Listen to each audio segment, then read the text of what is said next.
Pelleas and Melisande is Debussy's first opera and only opera ever written, based on the Maeterlinck play of the same name. There are lots of challenges with this work. The work is incredibly text heavy, very much written as a play with music.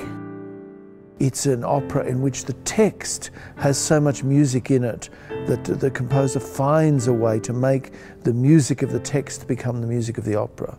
The music represents the river of consciousness against which the character's stories unfold as a very rich and suggestive and atmospheric backcloth for the storytelling.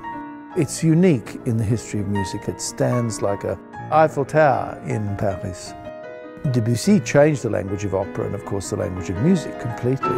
Let me give you an example. The way Debussy structures time is according to a ratio that we call in architecture the golden section, which is shaped as extremely satisfying to the human eye. Likewise, in the proportions of perception, this shape is also very satisfying. Every scene of this opera, every act is built on the principle of the golden section, and the whole opera is as well. There is so much text, there's only a very few things that are actually repeated, so you're constantly trying to tell a story. There's nothing that you can reinforce. It's a new storyline every scene.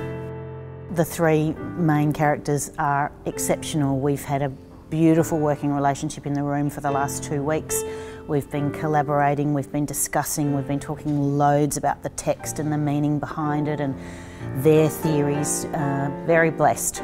Pelleas, it's a role that has never sort of left my mind in many ways. It's something it's a piece that stays with you. It comes from a symbolist movement in literature, so to pin down what everything actually means is actually quite difficult. This is an opera that poses far more questions than allows you answers.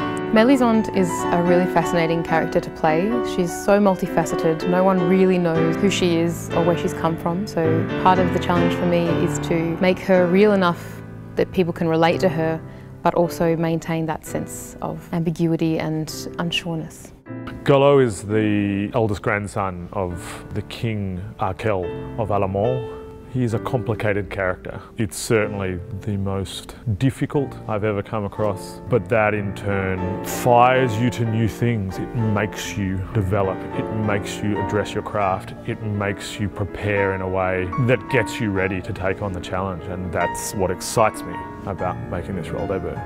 Like any great work of art, it is a piece that gets under your skin and stays with you. That's what you're really hoping for. We are using Debussy's stage directions in great detail. We've worked very hard to not stray from the text and to not interpret the text in any way other than what is written on the page.